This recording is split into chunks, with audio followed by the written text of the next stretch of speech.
মূল আয়োজক আর টিভির সংযুক্ত আরব আমিরাতের প্রতিনিধি এস এম শাফায়েত, অনুষ্ঠানে উপস্থিত বাংলাদেশ কমিউনিটির সিনিয়র নেতৃবৃন্দ, প্রিয় সাংবাদিক ভাইয়েরা এবং উপস্থিত সুধী। আমরা জানি যে আমরা অনেকক্ষণ ধরে আমাদের যারা বক্তব্য দিলেন তাদের বক্তব্যগুলো শুনলাম। সুতরাং আমি আমার বক্তব্যটা হয়তো খুব বেশি বড় করব না, বা আমি রিপিট করব না যা অলরেডি বলা হয়ে গেছে। আমি জানি রাতও একটু হয়েছে, সুতরাং আমি চেষ্টা করব আমার বক্তব্যটাকে একটু সংক্ষেপে বলার জন্য। তো প্রথমে আমি আর টিভির এই যে আজকে 20 বছর পূর্তি হলো, সেই 20 বছর পূর্তি উপলক্ষে আমি আর টিভির কর্তৃপক্ষ, আর টিভির সাংবাদিক, কলাকুশলী, আর টিভির যে শুভানুধ্যায়ী পৃষ্ঠপোষক যারাই আছেন তাদেরকে আমি আমার এবং আমার কনসুলেটের পক্ষ থেকে আন্তরিক শুভেচ্ছা এবং উষ্ণ অভিনন্দন জানাচ্ছি। 20 বছর বেশ বড় একটা সময়। এই দীর্ঘ পথ পরিক্রমায় এবং সময়ের পরীক্ষায় অবতীর্ণ হয়ে আর টিভি যে আজকে বাংলাদেশের একটি অন্যতম জনপ্রিয় চ্যানেল হয়ে যে আজকে আবির্ভূত হয়েছে বাংলাদেশে, সেই জন্য আমি আর টিভির সংশ্লিষ্ট সকলকে সাধুবাদ জানাই। আমি দেখলাম যে আর টিভির জন্ম সাল হচ্ছে 2005 এবং কাকতালীয়ভাবে ঠিক 2005 সালে আমি আসলে বাংলাদেশ সিভিল সার্ভিসে যোগদান করি।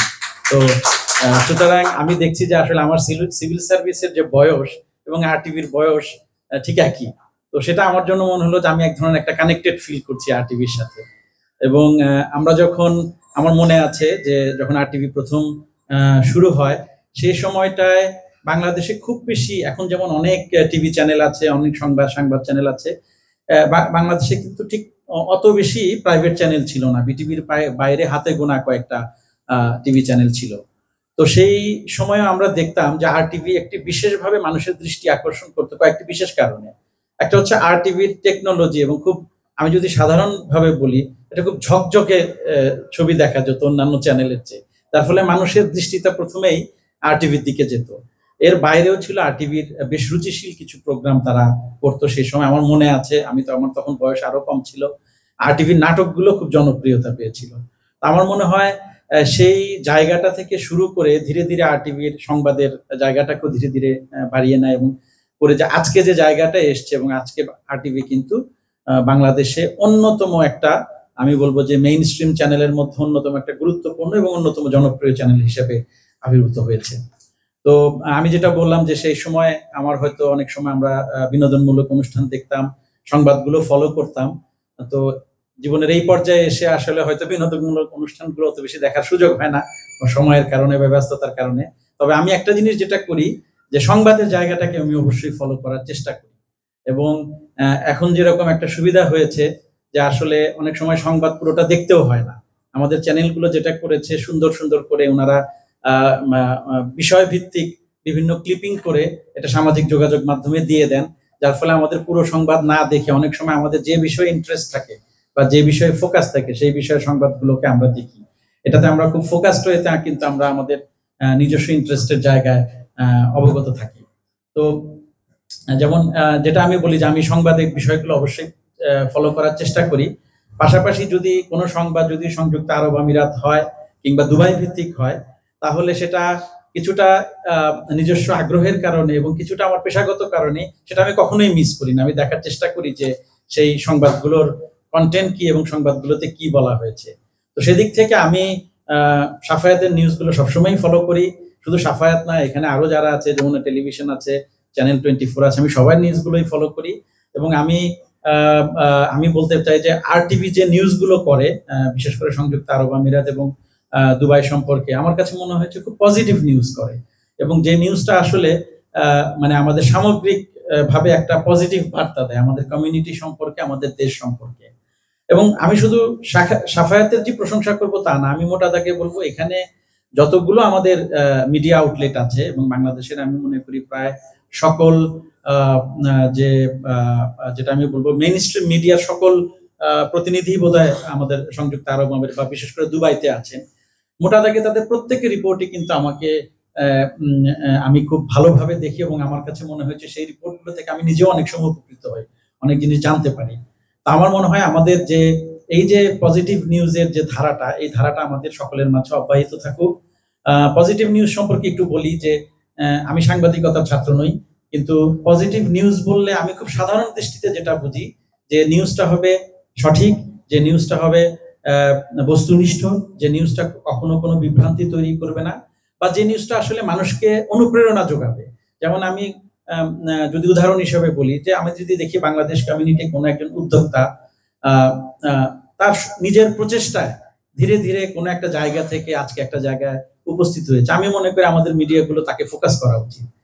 কারণ তাকে দেখে হয়তো আরো 10টা মানুষ উৎসাহিত হবে। এবং আমাদের যেটা আমাদের এখানে সালাম ভাই বললেন বা অন্যান্য যে বক্তারা তারা বললেন যে আসলে আমরা আমাদের বাংলাদেশ কমিউনিটিটাকে ঠিক একটা সময় মানুষ যেটা মনে করতো যে বাংলাদেশ কমিউনিটি মানেই এক ধরনের একটা যে আমরা খুব স্বল্প বেতনের কাজ করি বা আমরা বোধহয় আসলে উদ্যোক্তা হতে পারি না।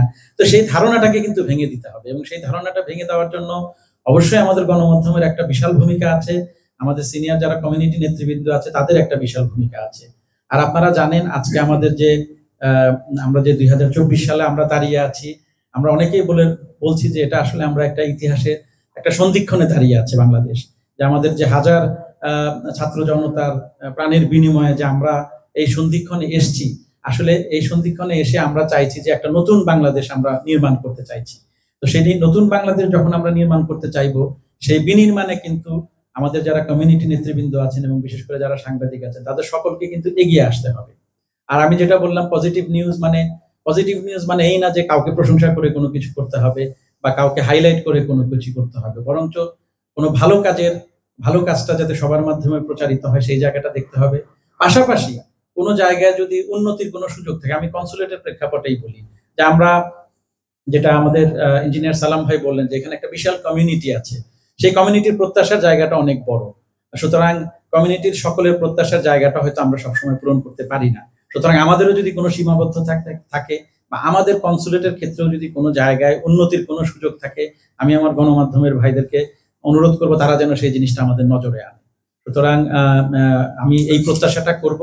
পরিশেষে আমি যেটা মনে করি যে আমাদের বাংলাদেশ যে কমিউনিটি, সংযুক্ত আরব আমিরাত তথা বিশেষ করে উত্তর আমিরাত এবং দুবাইয়ের যে আমাদের কমিউনিটিটা, আমি মনে করি এই কমিউনিটির শক্তিটা অনেক বড়। এই শক্তিটা আসলে তখনই আমরা বুঝতে পারবো যখন কমিউনিটির মধ্যে বিভাজনটা কম থাকবে, যখন কমিউনিটির মধ্যে মতভিন্নতা থাকবে, কারণ মতভিন্নতাটাই হচ্ছে গণতন্ত্রের সৌন্দর্য। কিন্তু সেই যখন আমরা রাষ্ট্রের প্রয়োজনে, যখন আমরা দেশের প্রয়োজনে বা যখন আমরা গ্রেটার কমিউনিটির প্রয়োজনে আসব, তখন কিন্তু আসলে আমাদেরকে এই মতভিন্নতার জায়গাটা থেকে সরে এসে আমাদেরকে কিন্তু একত্রে চিন্তা ভাবনা করতে হবে। তো আমার আজকের এই দিনে আমার এটাই একটা অ্যাপিল থাকবে যে আমাদের যারা কমিউনিটির বিশেষ করে সিনিয়র নেতৃবৃন্দ আছেন তারা এক ধরনের একটা উদ্যোগ নেবেন যে আমাদের যে কমিউনিটির মধ্যে যাতে আমরা অনেক বেশি ঐক্যবদ্ধভাবে একটা কমিউনিটি এখানে দেখতে পারি, যে কমিউনিটির মূল লক্ষ্যটাই হবে যে কমিউনিটি ডেভেলপমেন্ট এবং একই সাথে রাষ্ট্র তথা দেশের কল্যাণের জন্য কাজ করা। এবং আরো একটা জায়গা আছে যে আমাদের প্রবাসী যারা শ্রমিক আছে তাদের জন্য কিছু করা। এবং সেই আপনারা যদি উদ্যোগ নেন এবং সেই উদ্যোগে যদি আপনারা মনে করেন যে কনসুলেটের এগিয়ে আসার সুযোগ আছে, আমি আপনাদেরকে নিশ্চিতি দিচ্ছি যে কনসুলেট সবসময় আপনাদের পাশে থাকবে। আমার মনে হয় আমি আমার বক্তব্যটাকে আর খুব বেশি দীর্ঘায়িত করব না। পরিশেষে আমি এই 20 বছরে পদার্পণ করার জন্য আরটিভি এবং আরটিভির সংশ্লিষ্ট সকলের সদস্যকে আরো একবার অভিনন্দন জানাচ্ছি এবং আরটিভির পথ চলাটা আরো সুন্দর হোক এবং আরো সফল হোক এবং তারা ধীরে ধীরে যাতে আরো উন্নতির চরম শিখরে পৌঁছায় সেই কামনা করে আমি আমার বক্তব্য শেষ করছি। ধন্যবাদ।